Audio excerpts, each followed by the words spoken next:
Il y a 7 ans, mon fiancé m'a quitté pour ma sœur. Ils m'ont invité à leur mariage par pitié, où elle se vantait de son homme parfait et m'appelait la vieille fille au chat. Mais quand je suis arrivé avec un homme grand, mystérieux, en uniforme, son sourire a disparu. « Qui est-ce » a-t-elle demandé. Je me suis tourné et j'ai répondu « Oh, as-tu rencontré mon fiancé ?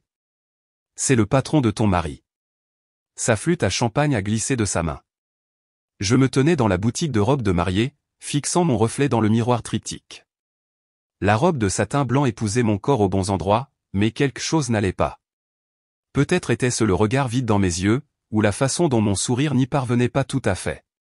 Ou peut-être étaient-ce les messages textes de plus en plus distants d'Ellie au cours des dernières semaines, occupé par le travail, on parle plus tard, ne peut pas venir dîner, quelque chose est arrivé, besoin d'espace pour réfléchir. La vendeuse ajusta la traîne derrière moi, son sourire professionnel ne faiblissait jamais. Vous êtes absolument magnifique, mademoiselle Dubois. Votre fiancé ne pourra pas détacher ses yeux de vous. Je hochai la tête, essayant de croire ses paroles.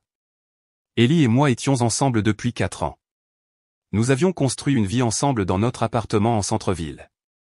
Il avait demandé ma main la veille de Noël dernier, sous les lumières scintillantes du chêne dans le jardin de mes parents. Cela avait été parfait, du moins c'est ce que je pensais. La porte de la boutique tinta et je me retournai pour voir ma sœur cadette Camille Dubois entrer d'un pas nonchalant et à la mode, comme toujours. Ses lunettes de soleil foncé perchées sur le sommet de sa tête, retenant ses cheveux blonds parfaitement méchés. Là où mes cheveux tombaient en vagues simples, les siens étaient toujours coiffés à la perfection comme dans les magazines. Là où j'étais discrète, elle était audacieuse. Elle avait été ainsi depuis que nous étions enfants. Désolé, je suis en retard, annonça-t-elle en laissant tomber son sac de créateur sur une chaise voisine. Le trafic était un cauchemar. Elle tourna lentement autour de moi, ses yeux se plissant tandis qu'elle évaluait la robe. Oh, c'est un peu sage, n'est-ce pas ? Je veux dire, pour votre grand jour et tout ça. Le sourire de la vendeuse flancha légèrement. Le modèle Bellamy est notre plus populaire cette saison. Populaire signifie que tout le monde l'a, Camille interrompit en passant ses doigts manucurés le long des délicates perles à ma taille. Et Ellie n'est pas exactement du genre à se marier, vous savez. Il a besoin d'être ébloui. Je sentis un frisson me parcourir. Que voulez-vous dire par là ? Camille haussa les épaules, soudainement intéressée par un portant de voile. Rien de spécifique, juste qu'il m'a toujours semblé être quelqu'un qui a besoin d'excitation. Elle sélectionna un voile longueur cathédrale. Essayez plutôt celui-ci. Au moins, ajoutez un peu de drame quelque part. Le reste du rendez-vous se passa dans un flou de suggestions et de critiques de Camille. Au moment où nous sommes partis, j'avais un mal de tête qui me cognait aux tempes et une sensation lancinante à l'estomac qui n'avait rien à voir avec le déjeuner sauté. « Tu veux prendre un café ?» demanda Camille, marchant déjà vers son café préféré. « Non, je crois que je vais rentrer à la maison vérifier si Ellie va bien. » Je n'avais pas eu de nouvelles de lui de toute la journée. Camille me toucha le bras, son expression soudainement compatissante. « Ne l'étouffe pas, Sarah. Les hommes détestent ça. » Puis elle fut partie, se frayant un chemin à travers la foule avec l'assurance de quelqu'un qui n'a jamais douté de sa place dans le monde. Une semaine plus tard, Ellie disparut complètement des radars. Pas d'appel, pas de message, rien. Après 36 heures de silence, je suis parti du travail plus tôt et j'ai pris un taxi pour rentrer chez moi, l'anxiété tourbillonnant dans mon estomac. Alors que j'approchais de la porte de notre appartement, j'entendis des rires, le rire grave d'Ellie et une voix féminine familière. Je restais figé, suspendu en plein air, alors que la réalisation me submergeait. Lentement, je poussai la porte. Ils étaient assis à l'îlot de notre cuisine, Ellie et Camille, verre à vin à la main, tête penchée l'une près de l'autre au-dessus de ce qui ressemblait à des brochures. Ils ne me remarquèrent pas tout de suite, et je regardais Camille toucher son bras, se penchant pour pointer quelque chose sur le papier glacé. La côte amalfitaine serait incroyable, mais qu'en est-il ? Elle s'arrêta brusquement quand elle me vit, son sourire flanchant juste un instant avant de revenir en force. « Sarah, tu es rentrée tôt. » Ellie se redressa, passant une main dans ses cheveux foncés. « Salut, chérie. Camille est juste passée pour aider avec quelques idées. » Je posai mon sac à main soigneusement, mes mouvements délibérés tandis que je luttais pour garder ma voix stable. « Des idées pourquoi ? » Un regard silencieux passa entre eux, un langage privé auquel je n'étais pas initié. À cet instant, je sus.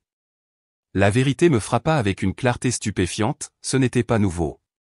Cela se produisait juste sous mon nez. Sarah, Ellie commença en se levant. Nous devons parler.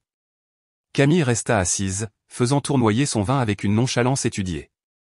N'aie pas l'air si choquée, Sarah. Vous vous éloignez depuis des mois. Tout le monde l'a remarqué. Tout le monde, ai-je répété. Ce n'est pas comme ça, interjeta Ellie, mais ses yeux disaient le contraire. Alors, comment est-ce? Ma voix était étonnamment calme, même si je sentais mon monde s'effondrer intérieurement. Camille soupira dramatiquement. Vous ne devriez pas être choqué. Vous ne l'avez jamais défié. Vous avez toujours été si confortable. Elle dit le mot comme s'il s'agissait d'une maladie. Certains hommes ont besoin de plus. Je regardais entre eux, mon fiancé et ma sœur, alors que tout le poids de leur trahison pesait sur moi. Depuis combien de temps? Ellie eut la décence de détourner le regard. Sarah, je suis désolé. 3 mois, coupa Camille. Mais cela se construisait depuis plus longtemps. Ces choses n'arrivent pas juste du jour au lendemain. 3 mois, pendant que j'avais planifié notre mariage. Pendant que j'avais choisi des fleurs et goûté des gâteaux et essayé des robes. Je m'attendais à des larmes, des cris, la scène dramatique que ce moment méritait. Au lieu de cela, je me sentis étrangement calme, comme si je flottais au-dessus de la situation, la regardant se produire à quelqu'un d'autre. Je repris mon sac à main. Je resterai chez Thomas ce soir. Je prendrai mes affaires plus tard. Sarah, attends, appela Ellie, mais je fermais déjà la porte derrière moi. Je passais la nuit à l'appartement de ma meilleure amie, fixant le plafond tandis qu'elle maudissait Ellie et Camille, offrant du vin, de la glace et des plans de vengeance. J'acceptais les 2 premiers, mais déclinais le 3e. Je n'étais pas encore en colère, juste engourdi. Le lendemain, j'allais chez mes parents, espérant du réconfort, de l'indignation en mon nom. Au lieu de cela, j'obtins une neutralité prudente qui semblait pire que de prendre parti. Ces choses arrivent, ma chérie, dit ma mère en me tapotant la main sur la table de la cuisine. Tu te souviens quand tu étais petite et que Camille te prenait tes jouets? Tu ne ripostais jamais non plus à l'époque. Ce n'est pas une poupée volée, maman, c'est mon fiancé. Mon père éclaircit sa gorge, mal à l'aise avec les discussions émotionnelles comme toujours. Camille a toujours été la passionnée. Peut-être était-il simplement destinés l'un à l'autre. Je les regardais avec incrédulité. Même maintenant, Camille était celle dont il s'inquiétait, celle pour qui il faisait des excuses. J'avais passé ma vie à être la fille responsable, la stable, celle qui ne causait pas de problème. Et ma récompense fut cette trahison accueillie par un haussement d'épaule. Cette nuit-là, je pris une décision, je ne ferai pas de scène. Je ne m'en dirai pas d'explication ou de clôture. Je disparaîtrai simplement.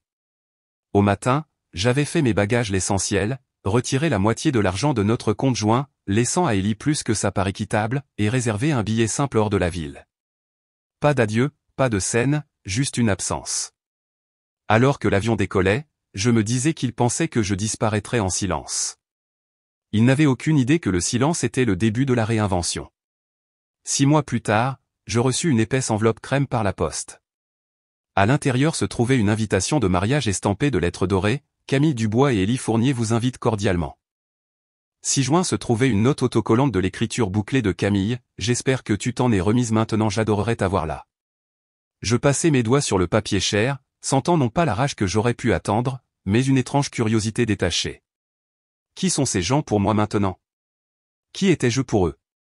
Je répondis oui, en écrivant une brève note, je ne manquerai pas cela. Cette nuit-là, je me tins devant le miroir dans mon petit appartement côtier, étudiant la femme que j'étais devenue. Plus forte, plus stable, sculptée par la perte en quelque chose d'inattendu. Laissez-les voir en quoi ils m'ont transformé, murmurai-je à mon reflet. Le Québec maritime m'accueillit avec des ciels gris et le rythme constant des vagues contre les rivages rocheux. Le village de pêcheurs de Havre-des-Vagues était exactement ce dont j'avais besoin, un endroit où personne ne me connaissait comme la fiancée d'Ellie ou la sœur de Camille. Ici, j'étais juste Sarah Dubois, l'américaine tranquille qui louait le chalet au bout de la route du phare. Pendant les 2 premiers mois, je parlais à peine à qui que ce soit au-delà des interactions essentielles à l'épicerie ou dans un café local. Je marchais sur les plages balayées par le vent, laissais l'air salin balayer mon ancienne vie et essayais de redécouvrir l'artiste que j'avais été avant Ellie, avant d'avoir mis de côté mes rêves créatifs pour une existence plus pratique. C'est lors d'une de ces promenades que j'ai rencontré pour la première fois les sculptures de Laurent Moreau, des créations massives de bois flotté et de métal s'élevant de la plage comme d'anciens sentinelles. Je restais transfixé, sentant quelque chose remuer en moi qui avait été dormant trop longtemps. Elles ne sont pas à vendre si c'est ce que vous vous demandez. Je me tournai pour trouver un homme grand et buriné me regardant à quelques mètres de distance. Ses cheveux argentés fouettés par le vent côtier, et ses yeux bleus perçants semblaient regarder à travers moi plutôt que moi. Je ne cherchais pas à acheter, répondis-je, juste ressentir. Quelque chose changea dans son expression, la plus légère pointe d'intérêt. Et qu'est-ce qu'elles vous font ressentir? Je considérais la question sérieusement, étudiant le bois tordu et le métal oxydé. Comme quelque chose de brisé peut devenir quelque chose de puissant. Il hocha la tête une fois, puis se tourna et s'éloigna sans un mot de plus.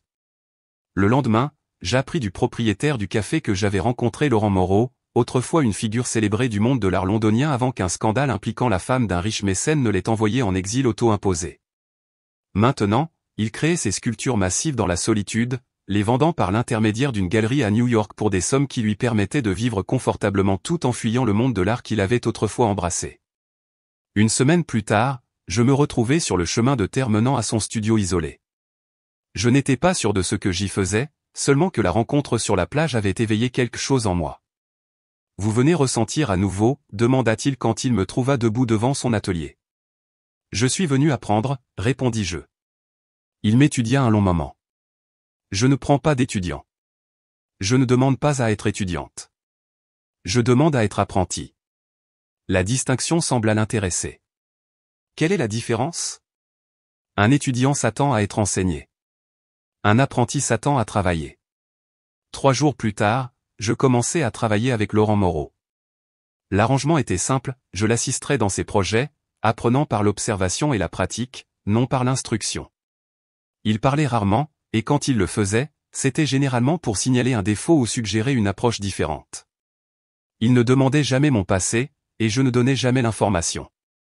Le travail était physiquement exigeant, traîner le bois flotté, poncer les bords rugueux, apprendre à souder sous son œil critique. Mes mains devinrent calleuses, mes bras plus forts. La nuit, je m'effondrais dans un sommeil épuisé, trop fatigué pour rêver d'Élie ou de Camille. Des mois passèrent. Lentement, Laurent commença à me donner plus de liberté, d'abord pour l'aider dans ses conceptions, puis pour créer de petites pièces à moi. Chaque sculpture devint une forme d'excavation émotionnelle, un mémorial à qui j'étais, qui j'avais été, qui je pourrais devenir.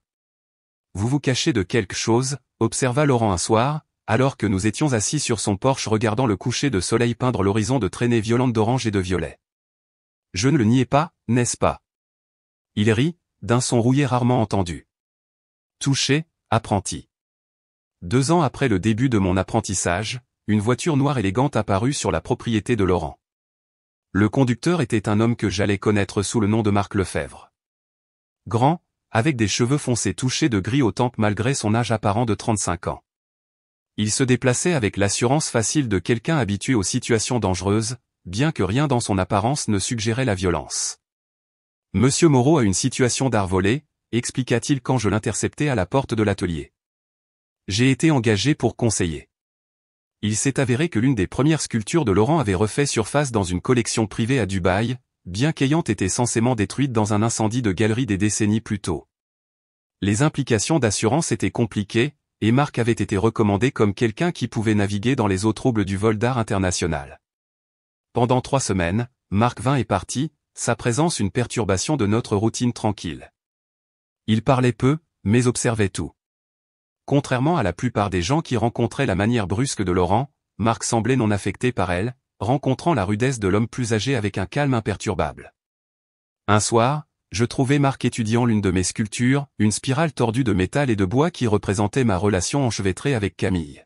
« Celle-ci est à vous, dit-il. » Ce n'était pas une question. Je hochai la tête. « Vous êtes observatrice, observa-t-il.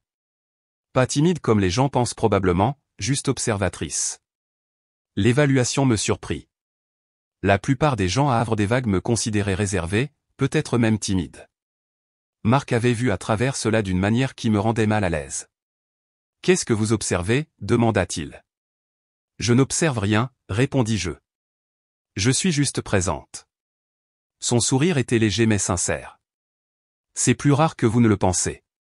Après que le litige artistique fut résolu, le collectionneur retournant discrètement la sculpture pour éviter le scandale public, Marc continua de visiter Havre des Vagues occasionnellement. Nous tombâmes dans une amitié facile, faisant de la randonnée sur les sentiers côtiers, dînant au pub local, parlant de tout sauf de nos passés. Il ne poussait jamais pour obtenir des informations sur ma vie avant le Québec maritime, et je lui rendais l'appareil. J'appris qu'il voyageait beaucoup pour le travail, bien que la nature de ce travail restât vague. Le conseil en sécurité était tout ce qu'il disait, avec un regard qui décourageait les questions supplémentaires. Parfois, il disparaissait pendant des semaines ou des mois à la fois, puis réapparaissait comme s'il n'était jamais parti, reprenant nos conversations là où nous les avions laissées. Ce ne fut pas immédiatement romantique. Il y avait une attraction là, assurément, mais nous l'encerclâmes avec prudence, comme des animaux méfiants sentant à la fois l'opportunité et le danger.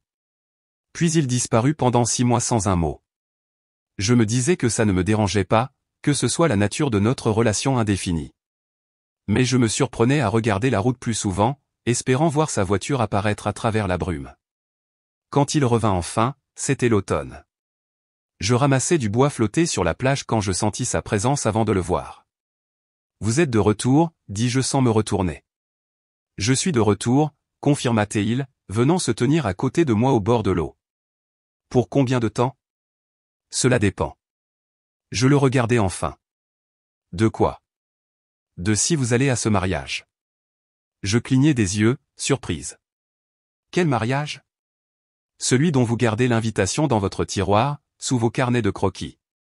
J'aurais dû être dérangé par sa connaissance de quelque chose d'aussi privé, mais au lieu de cela, je ressentis un étrange soulagement qu'il soit reconnu. Comment saviez-vous cela ? Il haussa les épaules. Je remarque des choses. C'est ce que je fais. Nous restâmes en silence pendant plusieurs minutes, regardant les vagues. J'irai avec vous, dit-il enfin. Si vous voulez. Si vous n'allez pas à la guerre. L'offre resta suspendue entre nous, simple, directe, non encombrée d'explications ou de conditions. Oui, dis-je après un long moment. Mais ce n'est pas la guerre. C'est juste de l'archéologie. Il haussa un sourcil. Déterrer le passé, le comprendre, corriguai-je, avant de l'enterrer correctement. Cette nuit-là, pour la première fois, Marc resta. Tandis que nous étions couchés ensemble dans l'obscurité, je ne lui parlais toujours pas de Camille ou d'Élie. Certaines excavations devaient être faites seules. Le vol de retour vers ma ville natale semblait un voyage à reculons dans le temps. À chaque kilomètre qui passait, je pouvais sentir mon ancien moi remuer, me murmurant de vieilles insécurités à l'oreille. Marc était assis à côté de moi, lisant un livre de poche usé, brossant occasionnellement ma main contre la sienne, un rappel silencieux de qui j'étais maintenant, pas alors. Il portait une présence sans effort, pas voyante ou cherchant l'attention, mais inébranlable dans son costume anthracite et sa chemise blanche impeccable. Il avait l'air réussi, mais pas ostentatoire. Sa confiance tranquille attirait les regards des autres passagers, mais son attention restait entièrement sur son livre ou sur moi. « Tout va bien » demanda-t-il alors que l'avion commençait sa descente. « Bien » répondis-je automatiquement. Il ferma son livre. « Réessayez. » Je souris malgré moi, nerveuse mais prête. Le bourdonnement de mon téléphone interrompit l'instant. Un message de Camille, « Oh mon Dieu, tu viens vraiment, je ne savais pas que tu étais encore en vie si dramatique, j'ai hâte de rencontrer ton petit rendez-vous. » Marc jeta un coup d'œil au message, mais ne dit rien. Il n'en avait pas besoin. Le ton méprisant, le langage infantilisant, c'était du pur Camille, réduisant ma douleur au drame, mes choix de vie à la recherche d'attention.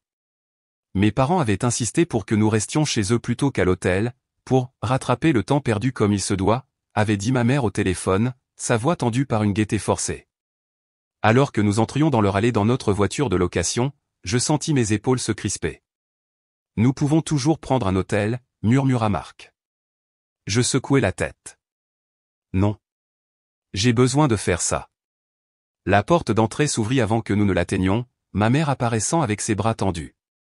Sarah. Oh, ça fait trop longtemps. Elle m'embrassa avec l'affection enthousiaste de quelqu'un qui se produit devant un public.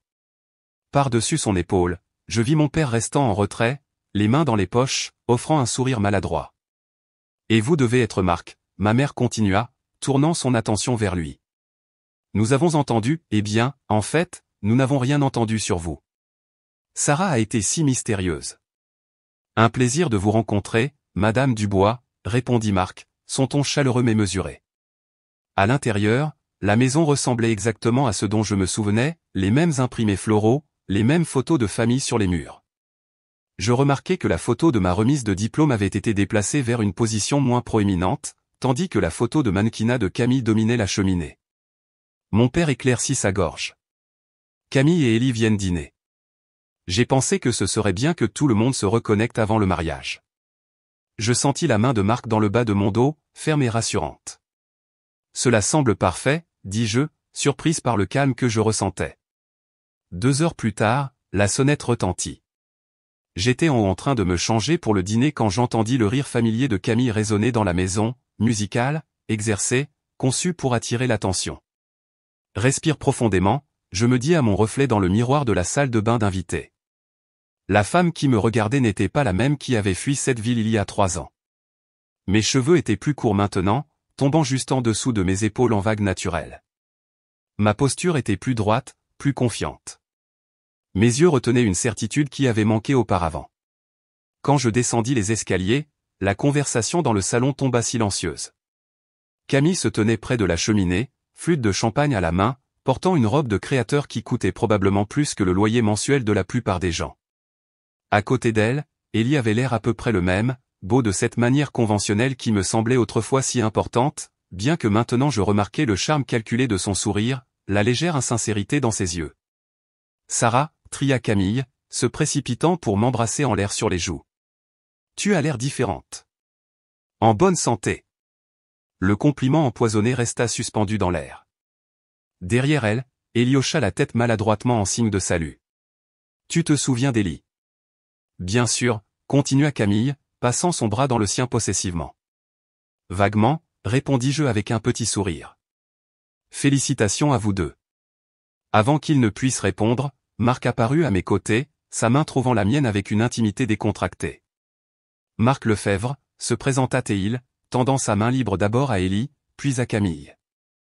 Je regardais la reconnaissance scintiller dans les yeux d'Élie, non pas de Marc personnellement, mais de quelque chose chez lui qui s'enregistra comme important. Le dîner fut un exercice de civilité pratiqué. Ma mère s'agitait avec une gaieté forcée, remplissant chaque silence de bavardage nerveux. Mon père se concentra sur son assiette, offrant occasionnellement un commentaire sur la météo ou une équipe sportive locale. Camille domina la conversation comme toujours, détaillant leur projet de mariage, le récent succès commercial d'Élie, leur nouvelle maison dans le domaine des rives du lac. Élie est considérée pour devenir associée au cabinet Mercier et Duval, annonça-t-elle, en lui serrant le bras. Le plus jeune jamais, potentiellement. Cabinet Mercier et Duval, répéta Marc, parlant pour la première fois depuis le début du repas. Bonne firme. Clients internationaux. Élie se redressa légèrement. Vous les connaissez? Marc hocha la tête, prenant une gorgée de son vin. J'ai croisé leur chemin avec leur division de sécurité. Petit monde. Quelque chose dans son ton fit bouger Élie inconfortablement sur son siège. Camille, sentant le changement, redirigea rapidement. Alors Sarah, qu'est-ce que tu fais exactement maintenant? Maman a mentionné quelque chose sur l'art. Elle dit le mot comme si c'était vaguement embarrassant. Je suis sculpteur, répondis-je. Je travaille principalement le métal et les matériaux récupérés. Comme c'est créatif, dit Camille avec un sourire crispé. Des expositions? Des ventes? Quelques-unes. J'expose à Berlin le mois prochain. La simple déclaration tomba comme une pierre dans l'eau calme. Je vis la surprise dans les yeux de mes parents, la réévaluation rapide dans ceux d'Élie, la défaillance momentanée dans le sourire de Camille. Berlin, répéta mon père. C'est significatif. Je hochai la tête, sans m'étendre. Laissez-les s'étonner, laissez-les demander. J'avais fini de donner des informations pour remplir les silences inconfortables. Et vous, Marc, demanda ma mère, essayant clairement de diriger la conversation vers un terrain plus sûr. Dans quel domaine travaillez-vous? Le conseil en sécurité, répondit-il. Évaluation des risques spécialisés. Comme c'est fascinant, dit Camille, se penchant en avant avec un intérêt exagéré. Des clients que nous connaîtrions? Le sourire de Marc était poli mais n'offrait rien. La plupart de mon travail est confidentiel. Au fur et à mesure que la soirée avançait, j'observais les dynamiques en jeu, comment mes parents s'en remettaient encore à Camille, comment Ellie gérait soigneusement les humeurs de sa fiancée, comment ils semblaient tous surpris que je ne sois pas flétrie ou amère, mais rayonnante et confiante. Après le dîner, tandis que ma mère et Camille discutaient des détails de mariage de dernière minute et que mon père montrait à Marc sa collection de leurres de pêche, Ellie me coinça dans la cuisine. « Tu as bonne mine, Sarah, dit-il calmement. Vraiment bonne mine. Je chargeai les assiettes dans le lave-vaisselle, sans le regarder. Merci. Es-tu heureuse avec lui? Maintenant, je levai les yeux, étudiant l'homme que j'avais autrefois prévu d'épouser. Il y avait une curiosité sincère dans son expression, peut-être même un soupçon de regret. Je suis heureuse avec moi-même, répondis-je. Marc est un bonus, pas une exigence. Ellie cligna des yeux, ne s'attendant clairement pas à cette réponse. Je ne voulais pas te faire de mal à l'époque. Mais tu l'as fait. Je fermai le lave-vaisselle, me tournant pour lui faire face entièrement. Toi et Camille tous les deux. La différence, c'est que j'en suis reconnaissante maintenant. Reconnaissante? Il eut l'air confus. Je souris, sentant la vérité de ce que j'allais dire. J'ai finalement sculpté quelque chose qui valait la peine de me garder. Plus tard cette nuit-là, dans le calme de la chambre d'amis, Marc me tendit une enveloppe. Qu'est-ce que c'est? Demandai-je. Des informations, répondit-il. Vous pouvez l'utiliser ou pas. Votre choix. À l'intérieur se trouvaient des photos, Camille et Ellie lors de diverses rencontres avec des hommes que je ne reconnaissais pas. Des documents échangés, de l'argent changeant de main. La photo finale montrait Ellie serrant la main d'un homme dont le visage avait été récemment aux nouvelles, arrêté pour fraude financière. Comment avez-vous obtenu cela, demandai-je, bien que je suspectais connaître la réponse. L'une de mes cibles de surveillance avait des connexions intéressantes, dit Marc. J'ai reconnu votre ex sur l'invitation de mariage. J'ai fait quelques recherches. J'étalai les photos sur le lit, saisissant leurs implications. Avec cela, je pourrais potentiellement faire dérailler la vie parfaite de Camille et Ellie, ses perspectives de carrière, leur position sociale, peut-être même leur relation. Utilisez-le ou non, dit Marc, me regardant attentivement. Je suis venu pour vous, pas pour des jeux. Je rassemblai les photos, les considérant un long moment. Puis je marchai jusqu'à la petite cheminée dans le coin de la pièce et allumai l'allumette que ma mère avait soigneusement arrangée là. Une par une, je donnai les photos aux flammes. Elle a besoin de me voir gagner, dis-je, en les regardant se courber et noircir, pas tomber. Marc hocha la tête, la compréhension dans ses yeux. Il me serra contre lui, pressant ses lèvres sur le front. C'est pourquoi je suis ici. Alors que la dernière photo se transformait en cendres, je me sentis plus légère d'une certaine manière. Demain serait le mariage, le jour du triomphe de Camille et Ellie. Mais pour la première fois, je ne le redoutais pas. J'étais curieuse de voir comment cela se déroulerait maintenant que je n'étais plus la femme qu'ils pensaient connaître. Le matin du mariage arriva avec un ciel bleu parfait et une douce brise, le genre de temps dont rêvent les organisateurs de mariage. Je me tins à la fenêtre de la chambre d'amis, regardant la lumière matinale se répandre dans le jardin de mes parents où des ouvriers mettaient la touche finale à la cérémonie. J'avais dormi étonnamment bien, libéré des rêves d'anxiété auxquels je m'attendais à moitié. Marc s'était levé avant moi, son côté du lit déjà froid quand je me suis réveillé. Une note sur son oreiller disait simplement « Café bientôt de retour ». Alors que je commençais à me préparer, mon téléphone bourdonna de messages de Camille, assure-toi de ne pas être en retard au rendez-vous chez le coiffeur 10 heures précises ne porte rien de trop vif s'il te plaît nous optons pour une palette douce tu amènes ce gars maman dit qu'il est intense. Je souris à la dernière phrase. Marc était intense, mais d'une manière contenue que la plupart des gens ne pouvaient pas vraiment cerner. Sa présence ne demandait pas l'attention, elle commandait le respect. La suite nuptiale au club de campagne était une agitation lorsque j'arrivai. Les demoiselles d'honneur en robe de soie assortie virevoltaient, verre de champagne à la main. Camille était assise devant un miroir éclairé, une styliste travaillant sur son chignon élaboré. Sarah, enfin, elle me repéra dans le reflet. Tout le monde, voici ma sœur. Elle a été absente.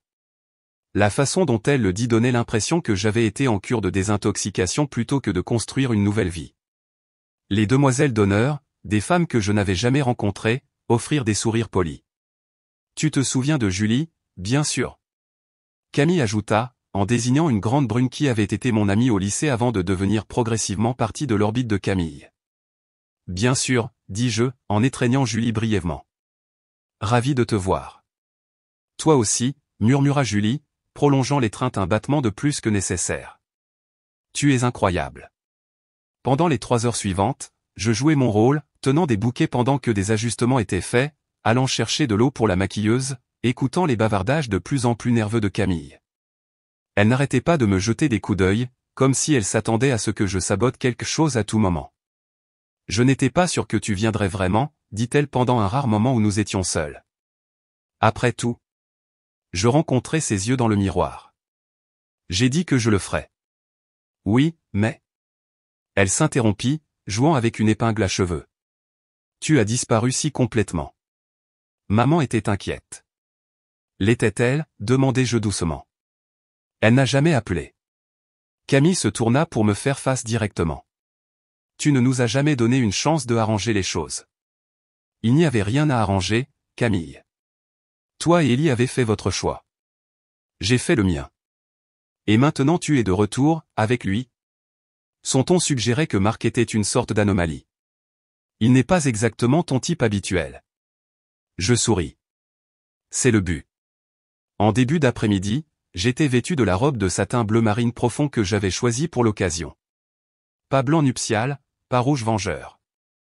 La couleur était royale, discrète, avec un subtil chatoiement qui captait la lumière quand je bougeais. Mon maquillage était minimal, mes cheveux relevés en un chignon bas simple mais élégant. Quand je sortis de la salle de bain, Camille se figea au milieu d'une phrase, le verre de champagne à mi-chemin de ses lèvres. L'espace d'un instant, sa confiance soigneusement construite vacilla. Tu as l'air étonnamment convenable, se reprit-elle, mais la légère défaillance dans sa voix était révélatrice. Merci, répondis-je simplement. Tu es magnifique, Camille, vraiment. Et elle l'était.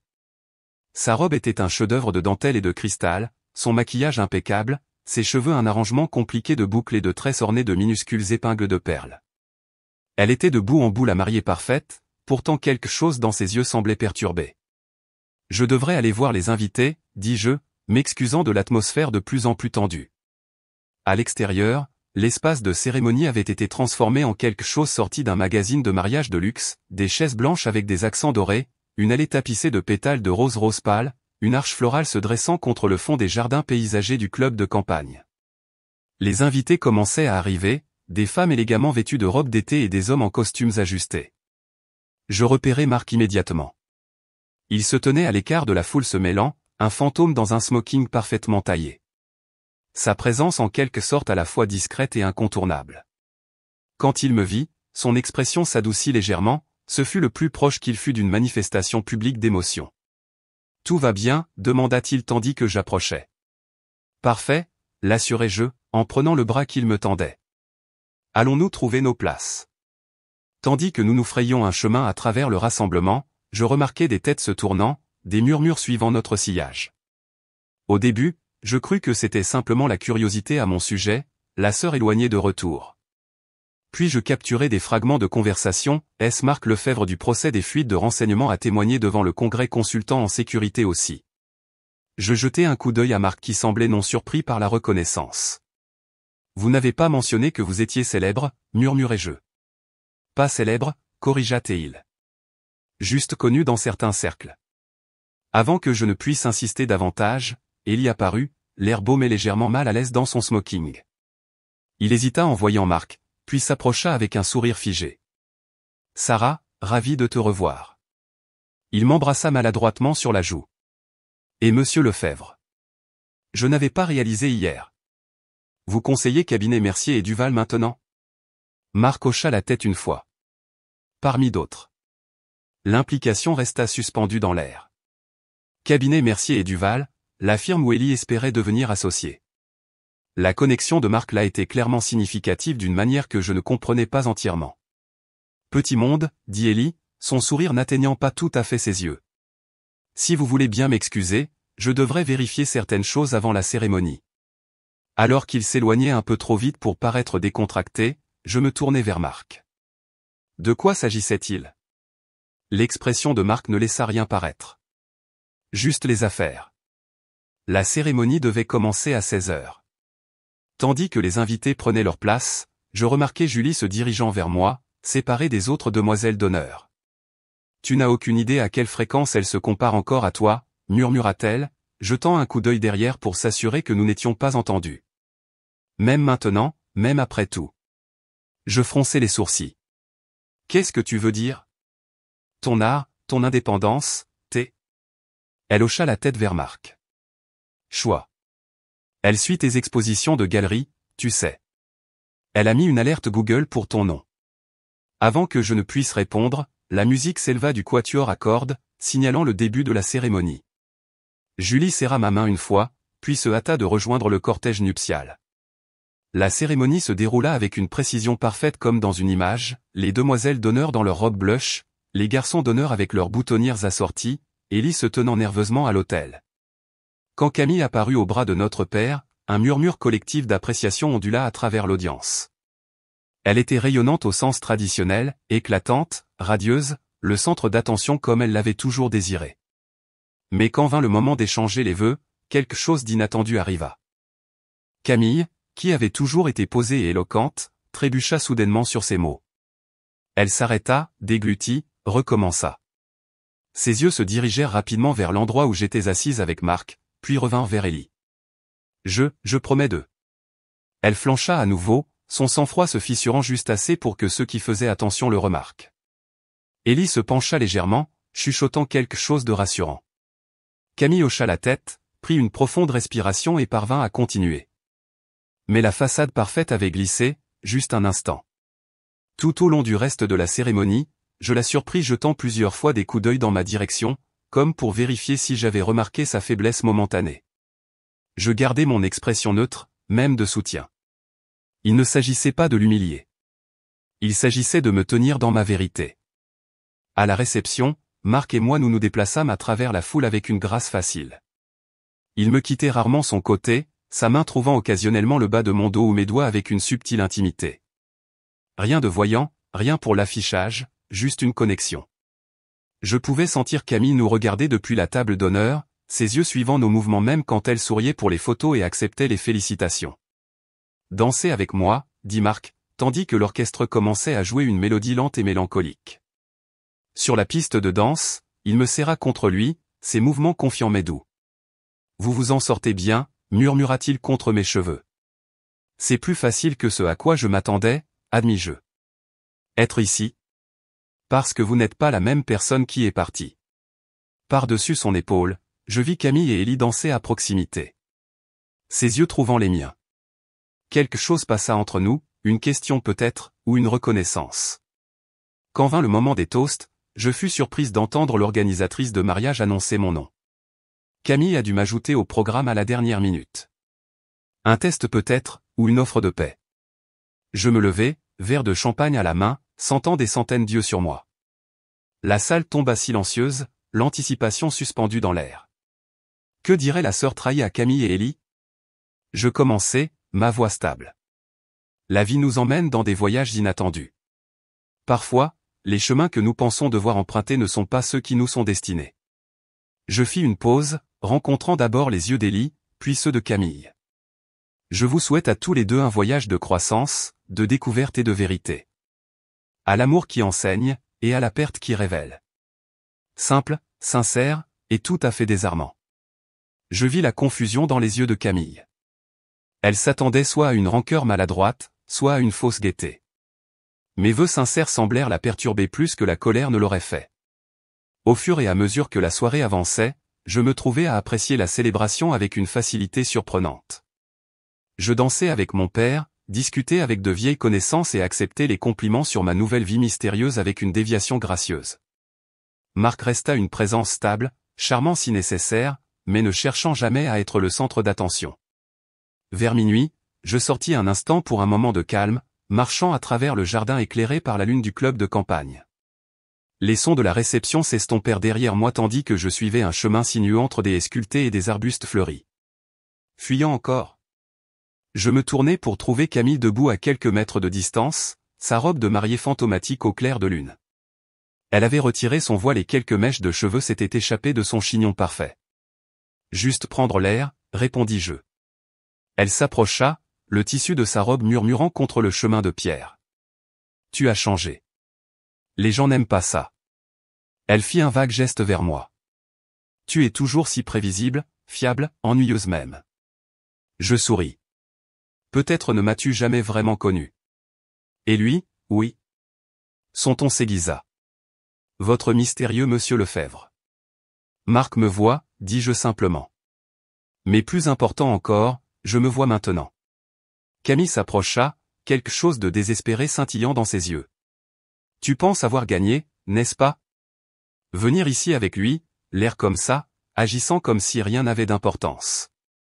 J'étudiais ma sœur, belle, accomplie, nouvellement mariée, et d'une certaine manière toujours insatisfaite, toujours en compétition contre un fantôme de moi qui n'avait jamais existé. Je ne joue pas, Camille, dis-je doucement. C'est ce que tu ne comprends pas. Il n'y a pas de jeu, pas de score, pas de gagner ou de perdre. Il y a juste la vie qui avance. Elle ouvrit la bouche comme pour argumenter, puis la referma à nouveau. Pour peut-être la première fois depuis que nous étions enfants, Camille n'eut aucune réponse prête. Tu devrais retourner, je suggérai doucement. C'est ta nuit de noces. Ton mari va te chercher. Elle s'attarda un moment de plus, cherchant sur mon visage quelque chose, de la rancœur peut-être, ou la faiblesse qu'elle avait toujours exploitée. Ne trouvant rien, elle finit par se tourner et s'en aller, la traîne de sa robe de mariée traînant derrière elle comme un drapeau rendu. Le matin après le mariage, Marc et moi quittâmes la maison de mes parents et allâmes dans un hôtel du centre-ville. Nous avions prévu de rester 3 jours de plus, suffisamment de temps pour quelques obligations familiales avant de retourner au Québec maritime. Petit déjeuner, suggéra Marc, déjà habillé et vérifiant quelque chose sur son téléphone. Je m'étirai, le regardant depuis le lit. Vous êtes levé tôt. Vieilles habitudes. Il posa son téléphone. Vos photos dans les pages mondaines. La célébrité locale revient avec un rendez-vous mystérieux. Déjà, gémis-je. Souvenir de petite ville. Il me montra la photo, un cliché spontané de la réception, Marc et moi dansant. La légende mentionnait mon retour après une longue absence et identifiait Marc simplement comme consultant en sécurité Marc Lefebvre, dont le témoignage lors du procès des fuites de renseignements de l'année dernière fit les gros titres internationaux. Vous ne m'aviez jamais parlé de ça, dis-je, étudiant son visage. Il haussa les épaules. Ce n'était pas pertinent pour nous. Et maintenant? Maintenant, ça pourrait l'être. Il s'assit sur le bord du lit. La photo circulera. Les gens parleront. Votre sœur n'aimera pas ça. Je n'avais pas considéré cet angle, que notre simple présence au mariage puisse éclipser la journée parfaite de Camille dans le moulin à ragots local, non pas à cause de moi, mais à cause du passé apparemment remarquable de Marc. Au cours des 2 jours suivants, je commençais à comprendre ce qu'il voulait dire. Mon téléphone bourdonna constamment de messages de vieilles connaissances, soudainement désireuses de se reconnecter. Ma mère appela, pêchant des informations sur Marc avec une curiosité mal déguisée. Même mon père, typiquement désintéressé par les affaires sociales, posa des questions précises sur « Que fait exactement votre jeune homme ?» Pendant ce temps, les médias sociaux de Camille devinrent visiblement silencieux. Pas de photos de mariage, pas de mise à jour de lune de miel. Inhabituel pour quelqu'un qui documentait typiquement chaque réussite en temps réel pour ses abonnés. Le 3e jour de notre séjour en ville, autour d'un café dans un café où j'avais autrefois travaillé pendant les étés universitaires, Marc me montra une alerte d'information sur son téléphone. Le nom d'Élie apparut dans un bulletin financier que Marc lisait, annonçant que le poste d'associé au cabinet Mercier et Duval avait été pourvu par quelqu'un d'autre. « Avez-vous fait cela ?» demandai-je doucement. Marc secoua la tête. « Je n'en ai pas eu besoin. Quand ils l'ont vu avec moi au mariage, ils auraient fait des vérifications supplémentaires. » Ses propres antécédents parlaient d'eux-mêmes. Je considérais cela, me sentant étrangement détaché. Camille sera dévastée. Elle avait déjà dit à tout le monde que c'était une chose sûre. Les actions ont des conséquences, répondit simplement Marc. Plus tard cet après-midi-là, ma mère rappela, sa voix tendue par une panique contrôlée. Avez-vous entendu parler du développement domaine des rives du lac? Celui sur lequel Camille et Élie ont mis un acompte pour leur nouvelle maison. Je n'en avais pas entendu parler, mais je pouvais deviner à son ton. Qu'est-ce qui s'est passé? Toute l'affaire s'est effondrée. Un scandale avec les évaluations immobilières falsifiées. Ils récupéreront le raconte, mais la maison, le quartier. Il était censé être le nouveau développement le plus exclusif du comté, je murmurai. J'offris des sympathies appropriées, mais me trouvais indifférente. Camille et Ellie retomberaient sur leurs pieds. Ils le faisaient toujours. Une maison retardée, une association reportée, ce n'était que des revers, pas des tragédies. Ce soir-là, tandis que Marc et moi faisions nos valises pour notre vol du lendemain, mon téléphone sonna avec un numéro inconnu. Sarah Dubois. La voix nette et professionnelle d'une femme passa par la ligne. C'est Martina Vidal de la Fondation européenne des arts. Nous suivons votre travail avec Laurent Moreau et nous sommes particulièrement intéressés par vos pièces solo. Nous aimerions vous offrir un poste d'enseignement à notre résidence de sculpture à Athènes. Je m'assis lentement sur le bord du lit. Je suis désolé, comment m'avez-vous trouvé? Votre mentor, Monsieur Moreau, a transmis votre portfolio. Il est assez sélectif avec ses recommandations. Elle fit une pause. C'est une opportunité assez prestigieuse, Mademoiselle Dubois. 6 mois initialement, avec la possibilité d'extension. Après que l'appel fut terminé, je restai assise dans un silence stupéfait. Laurent, qui parlait à peine 2 phrases la plupart des jours, qui critiquait plus qu'il ne louait, avait surveillé mon développement de plus près que je ne l'avais réalisé. Bonne nouvelle, demanda Marc, sortant de la salle de bain. Une nouvelle qui change la vie, répondis-je, et je lui parlai de l'offre. Il hocha la tête, non surpris. Vous devriez l'accepter. C'est à Athènes pour au moins 6 mois. Je sais où est Athènes, dit-il, un sourire touchant ses yeux. La question est, voulez-vous cela? Le voulais-je? Il y a 3 ans, j'avais fui ma ville natale sans plan, sans direction, juste le besoin désespéré d'échapper. Maintenant, on m'offrait la chance d'enseigner dans une prestigieuse résidence européenne, de partager ce que j'avais appris, de continuer à grandir en tant qu'artiste. Oui, dis-je fermement. Je le veux. Le lendemain matin, avant de me diriger vers l'aéroport, je fis un dernier arrêt à ma maison d'enfance. Mes parents étaient sortis, assistant à un brunch d'après-mariage pour les invités de l'extérieur de la ville. J'avais laissé une note disant que j'étais passé pour dire au revoir, mais une partie de moi était soulagée de trouver la maison vide. Je marchais à travers les pièces familières, touchant les cadres de porte et les rampes, me familiarisant à nouveau avec un passé qui n'avait plus de pouvoir sur moi. Dans mon ancienne chambre, maintenant convertie en bureau à domicile, je plaçais une petite sculpture de bronze sur le bureau, un oiseau en vol, l'une de mes premières pièces réussies. Dans le jardin, je me tins sous le chêne où Ellie avait demandé ma main, sentant la lumière du soleil tacheter sur mon visage. Il y a 3 ans, cet endroit avait représenté tout ce que je pensais vouloir. Maintenant, ce n'était qu'un arbre, beau en soi, mais ne détenant aucun pouvoir spécial. J'allais partir quand une voiture s'engagea dans l'allée. Pas la berline de mes parents, mais le SUV blanc de Camille. Elle sortit, l'air inhabituellement échevelé, ses yeux cernés de rouge derrière de grandes lunettes de soleil. « Tu es toujours ici ?» dit-elle, semblant surprise de me trouver dans le jardin. « Je pars, en fait. Mon vol est dans quelques heures. » Elle hocha la tête, hésitant près de la grille du jardin. « De retour où que tu vives maintenant, au Québec maritime. » « Mais pas pour longtemps. » Je la regardai attentivement. On m'a offert un poste d'enseignement à Athènes, en Grèce. Ses sourcils se levèrent au-dessus de ses lunettes de soleil. C'est loin. C'est une opportunité. Elle s'approcha, retirant ses lunettes de soleil. Ses yeux étaient définitivement gonflés d'avoir pleuré. Tout s'effondre, Sarah. La société, la maison. C'est comme si quelqu'un nous sabotait. Je secouai la tête. Personne ne te sabote, Camille. La vie ne se déroule pas toujours comme prévu. Facile à dire pour toi. Ta vie semble plutôt parfaite en ce moment. Je ris doucement. Il y a 3 ans, j'étais seul dans une ville étrange, travaillant comme barista dans un café tout en essayant de comprendre qui j'étais sans mon fiancé, sans ma sœur, sans les attentes de ma famille. Ce n'était pas parfait. C'était nécessaire. Camille me fixa longuement. Ne pouvons-nous pas simplement tout recommencer, en tant que sœurs? Ne pouvons-nous pas essayer d'arranger cela? Cela semblait sincère, mais j'avais appris à regarder plus profondément. Me tendait-elle la main parce qu'elle regrettait vraiment notre relation, ou parce que sa vie soigneusement construite montrait des fissures? Est-ce que cela importait? Je m'avançai et l'étreignis, notre premier vrai câlin depuis des années. C'était moi qui recommençais, murmurai-je en me retirant.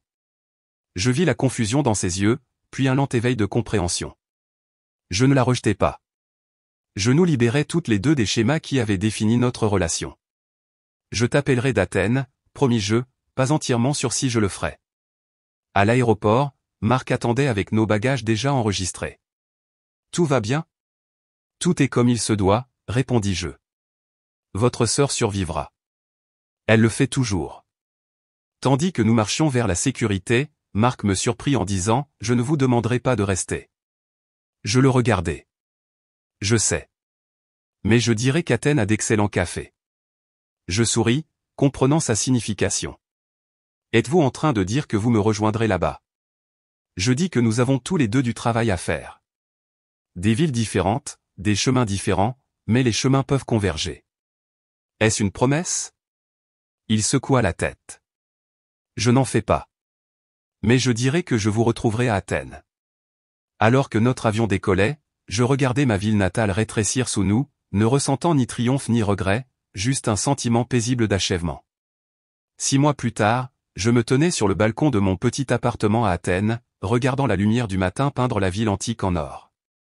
En bas, les rues étroites s'animaient avec des vendeurs s'installant pour la journée, des habitants pressés d'aller travailler, des touristes consultant des cartes sur leur téléphone.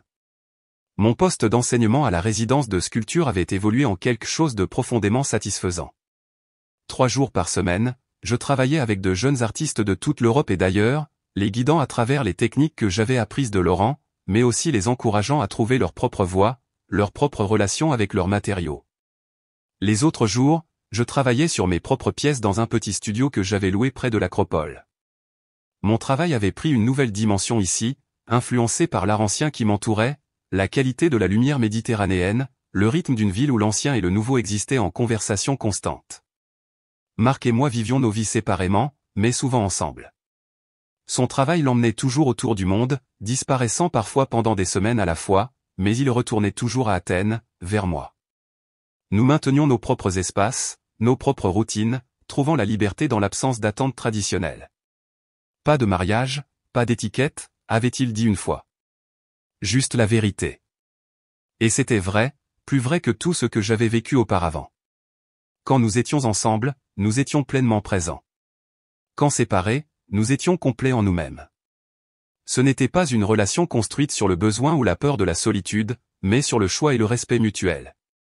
Je n'avais pas eu de nouvelles de Camille depuis des mois. Après une rafale de messages textes et de courriels suivant mon départ, alternant entre excuses et accusations, elle était tombée silencieuse. Par l'intermédiaire de ma mère, j'appris qu'elle et Ellie avaient déménagé dans une maison plus petite, qu'il avait pris un poste dans une firme moins prestigieuse. Leur vie parfaite s'était adaptée à la réalité. Puis, un matin, un courriel apparut d'une adresse inconnue, je dis aux gens que j'ai perdu une sœur à l'art, cela sonne poétique ainsi moins humiliant que la vérité. Pas de salut, pas de signature, juste cette seule ligne. Je ne répondis pas, incertaine de ce que signifierait même une réponse. Une semaine plus tard, je remarquai le nom d'Ellie dans un bulletin financier que Marc lisait. Une mention mineure dans une enquête d'audit. Rien de criminel, juste un jugement douteux dans certaines décisions d'investissement. Une note de bas de page dans l'histoire de quelqu'un d'autre. Au début du printemps, ma sculpture héritage fut exposée dans une galerie à Berlin. Une grande pièce combinant bronze, pierre et bois récupérés. Elle représentait 2 formes féminines, pas tout à fait s'étreignant, pas tout à fait se battant, mais inextricablement connectées. Les critiques la décrivirent comme « saignant de retenue » et « étrangement familière ». Pendant la réception du soir d'ouverture, une jeune étudiante en art allemande demanda ce qui l'avait inspiré. « Une invitation de mariage », répondis-je honnêtement. « Et un homme sans ombre. » Elle inclina la tête, considérant à nouveau la pièce. « Les figures, ce sont des sœurs ?» Je souris. « Elles sont ce que vous y voyez. » Marc assista à l'ouverture de la galerie anonymement, regardant depuis la périphérie, comme c'était son habitude.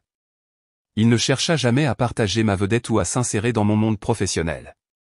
Plus tard cette nuit-là, je trouvai une note glissée sous la porte de ma chambre d'hôtel. Toujours pas en train de jouer, juste vivre, voyez. J'emportai ces mots avec moi de retour à Athènes, où le printemps rendait la ville luxuriante et parfumée. À la résidence, un nouveau groupe d'étudiants était arrivé, dont une jeune femme nommée Sophie, dont le portfolio avait immédiatement attiré mon attention. « Votre travail a une telle confiance », lui dis-je pendant notre première session individuelle, mais aussi de la vulnérabilité. Elle haussa les épaules, les yeux baissés. « Ma famille pense que je perds mon temps. L'art n'est pas une vraie carrière. » Je reconnus le regard dans ses yeux, cette détermination féroce recouvrant une profonde incertitude. Les mêmes yeux que j'avais eus le jour où j'avais tout laissé derrière moi. « Qu'est-ce que votre art vous donne que rien d'autre ne fait ?» demandai-je. Elle considéra la question sérieusement. « Une voix qui n'est que la mienne. Pas celle de mes parents, pas celle de mes professeurs, pas celle de mes amis. Juste la mienne. » « Alors il sert déjà son but, lui dis-je. Tout le reste est secondaire. » Au fil des semaines suivantes, je regardais le talent de Sophie se déployer, sa confiance grandir. Je reconnus dans sa lutte quelque chose d'universel, le combat pour se définir contre les attentes externes, pour entendre sa propre voix au-dessus du bruit des opinions des autres. Par une soirée chaude de fin mai, je marchais seul à travers le musée de l'Acropole, mais pas résonnant dans les galeries presque vides. La plupart des touristes étaient partis dîner, laissant les couloirs de marbre paisibles et contemplatifs. Je n'étais pas seul, juste seul. Pleine, complète en moi-même d'une manière que je n'aurais pu imaginer 3 ans plus tôt, quand mon identité avait été si enveloppée dans le fait d'être la fiancée d'Élie, la sœur de Camille, la fille de mes parents. Mon téléphone bourdonna d'un message de Marc, de retour demain dîner au relais d'Alain. Je souris, tapant une réponse simple, parfait. Tandis que je continuais à travers le musée, je me trouvais dans une galerie de sculptures féminines antiques, déesses, prêtresses, femmes ordinaires, immortalisées dans le marbre. Elles avaient survécu des siècles, certaines endommagées, certaines presque parfaites, mais toutes perdurant au-delà des vies de ceux qui les avaient créées.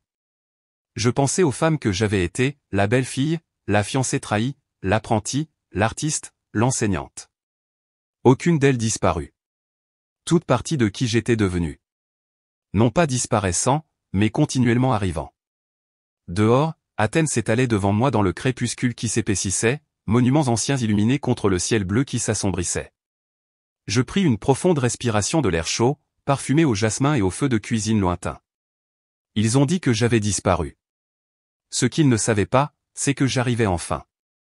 Vous êtes-vous déjà demandé ce qui est plus puissant, la vengeance servie froide, ou vivre sa meilleure vie au vu et au su de tous? Si cette histoire de transformation vous a parlé, appuyez sur ce bouton j'aime et abonnez-vous pour plus de récits de résilience qui vous laisseront sans voix.